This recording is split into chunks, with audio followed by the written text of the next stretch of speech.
Hello friends, welcome to அவள் இல்லம். இன்னைக்கு அவள் இல்லம்ல ஒரு ஸ்வீட் ரெசிபி தாங்க பார்க்க போகிறோம்.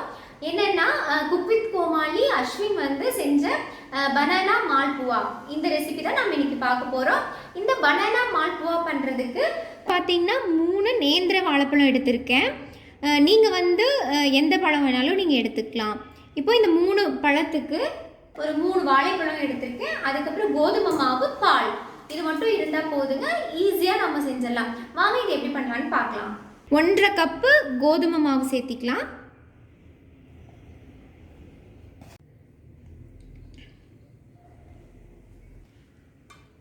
இப்போ இதை நல்லா பிசைஞ்சு எடுத்துக்கலாங்க.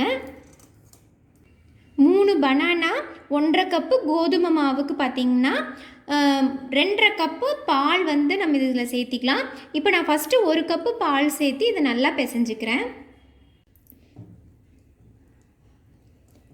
இன்னும் பார்த்தீங்கன்னா இது தோசை மாவு மாதிரி இது வரணும். ஸோ இன்னொரு கப்பு பால் ஊற்றிக்கலாம். நீங்கள் எவ்வளோ பனானா போடுறீங்க, அதுக்கப்புறம் எவ்வளோ கோதுமை மாவு போடுறீங்கிறதுக்கு தகுந்த மாதிரி நீங்கள் வந்து பால் சேர்த்திக்கலாம். பால் சேர்த்தி இந்த மாதிரி ஒரு கன்சிஸ்டன்சிக்கு நம்ம கொண்டு வரணும். இப்போது கொஞ்சமாக சோம்பு தூள் வந்து நம்ம சேர்த்திக்கலாம்.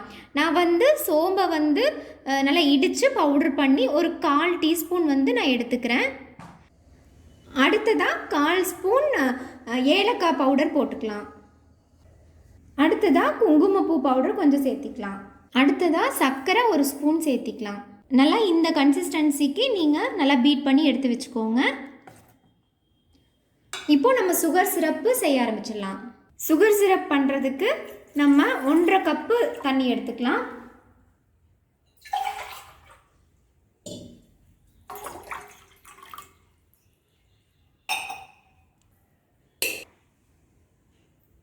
இதில் 1 கப்பு சர்க்கரை எடுத்துக்கலாம். அடுத்ததாக கொஞ்சமாக ஏலக்காய் பவுடர் போட்டுக்கலாம்.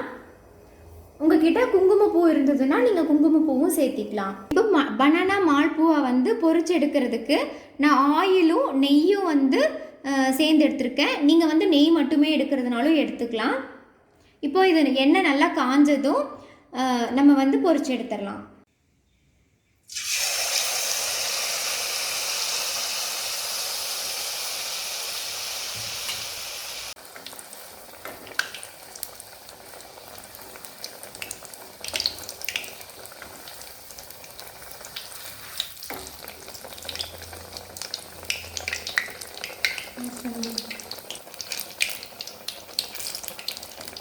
இது மாதிரி ஊற்றி 2 பக்கமும் நல்லா பொரிச்சு எடுத்துக்கலாம்.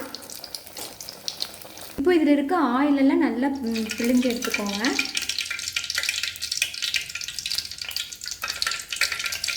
இந்த சர்க்கரை பாகு பார்த்தீங்கன்னா ஒரு 3 மினிட்ஸ் வந்து நல்லா கொதிக்க விட்டு ஆஃப் பண்ணி எடுத்து வச்சுக்கலாம். இப்போ எண்ணெயில் போட்டு பொரிச்சு எடுத்ததுக்கு அப்புறமா அந்த சர்க்கரை பாகில் வந்து நல்லா ஊற்றி ஊற வச்சுக்கோங்க. கொஞ்சம் நேரம் ஊற வச்சு அதுக்கப்புறம் எடுத்து சாப்பிட்டா ரொம்ப டேஸ்ட்டாக இருக்கும். இப்போ இந்த பனானா மால்புவா வந்து ரொம்ப டேஸ்டியாக ரெடி ஆகிடுச்சுங்க. இது என்னன்னு பார்த்தீங்கன்னா நான் இதான் ஃபஸ்ட் டைம் வந்து நான் ப்ரிப்பேர் பண்ணியிருக்கேன். ஃபஸ்ட் டைமே பார்த்தீங்கன்னா சூப்பராக வந்திருக்கு. இது ஃபஸ்ட் டைம்ங்கிறதுனால நான் ஒரு சில மிஸ்டேக்ஸ் வந்து பண்ணியிருந்தேன். அது என்னன்னு சொல்கிறேன். அது நீங்கள் பண்ணும்போது அதை நீங்கள் வந்து ரெக்டிஃபை பண்ணிக்கோங்க. என்னென்னா ஃபஸ்ட்டு நான் பண்ணும்போது அந்த பனானா மேலேயே வந்து கோதுமை மாவு வந்து போட்டிருப்பேன். நீங்கள் அப்படி பண்ணாமல் அந்த பனானா வந்து வாழைப்பழத்தை வந்து நல்லா பிசைஞ்சுக்கோங்க. பிசைஞ்சிட்டு நல்லா ஸ்மாஷ் பண்ணிக்கோங்க. அது உங்களுக்கு வந்து கையில் அதை ஸ்மாஷ் பண்ணுறதுக்கு கஷ்டமாக இருந்ததுன்னா நீங்கள் மிக்சியில் கூட போட்டு நல்லா பேஸ்ட் மாதிரி நல்லா அந்த தோசை மாவோட அந்த கன்சிஸ்டன்சிக்கு வந்து நம்ம எடுத்துகிட்டு வரணும். ஸோ அதை நம்ம கையில் பிசைகிறத விட நீங்கள் மிக்சியில் போட்டு நல்லா அதை வந்து பேஸ்ட் மாதிரி கூழ் மாதிரி நீங்கள் பண்ணிட்டீங்கன்னா நம்ம அடுத்தடுத்து இன்க்ரீடியன்ஸ் எல்லாம் போடும்போது மிக்ஸ் பண்ணுறதுக்கு கொஞ்சம் ஈஸியாக இருக்கும். அந்த கன்சிஸ்டன்சி வந்து கரெக்டாக இருந்ததுன்னா தான் வந்து நீங்கள் எண்ணெயில் வந்து ஊற்றும் போது அந்த ஷேப் வந்து நல்ல ரவுண்ட் ஷேப்புக்கு வரும். ஸோ ஈவனாக அது பொரியும் போது நல்லா ஈவனாக பொரியும். அதுக்கப்புறம் பார்த்தீங்கன்னா நீங்கள் நார்மலான ஆயில் ஊற்றினா போதும், நிறைய ஊற்ற வேண்டிய அவசியம் இல்லை. அது வந்து பூரி மாதிரி வந்து அது உஃப்னு வர வேண்டியதில்லை, கொஞ்சம் அமர்ந்து இருந்தாலே போதும். நீங்கள் எடுக்கும்போது நல்லா அந்த ஆயிலை வந்து ப்ரெஸ் பண்ணி எடுத்துக்கோங்க. எப்படி இருக்குன்னு டேஸ்ட் பண்ணி பார்க்கலாம். இது நீங்கள் பிக்கும் போதே பார்த்தீங்கன்னா நல்லா சாஃப்டாக வந்து வந்திருக்குங்க. இது நல்லா நீங்கள் அந்த சர்க்கரை பாகுல வந்து நல்லா ஊறிச்சுன்னா உங்களுக்கு நல்லா அந்த ஸ்வீட்னஸ் வந்து நல்லா இதில் வந்து இறங்கி இருக்கும். நல்லா டேஸ்டியாக வந்திருக்குங்க. நீங்களும் கண்டிப்பாக ட்ரை பண்ணி பார்க்கணும். நீங்களும் இதை ட்ரை பண்ணி பார்த்துட்டு எப்படி இருந்ததுன்னு கமெண்ட்ஸில் சொல்லுங்கள். இந்த ரெசிபி உங்களுக்கு பிடிச்சிருந்ததுன்னா லைக் பண்ணுங்கள். உங்கள் ஃப்ரெண்ட்ஸ் அண்ட் ரிலேட்டிவ்ஸ்க்கு இது யூஸ்ஃபுல்லாக இருக்குன்னா ஷேர் பண்ணுங்கள். நம்ம சேனல் இப்போ தான் நீங்கள் ஃபஸ்ட் டைம் பார்க்குறீங்கன்னா சப்ஸ்கிரைப் பண்ணிக்கோங்க. அப்படியே அந்த பக்கத்தில் இருக்கிற பெல் பட்டனையும் கிளிக் பண்ணிக்கோங்க. அப்போ தான் நான் போடுற வீடியோஸ் எல்லாம் உங்களுக்கு இன்ஸ்டண்ட்டாக கிடைக்கும். தேங்க்யூ.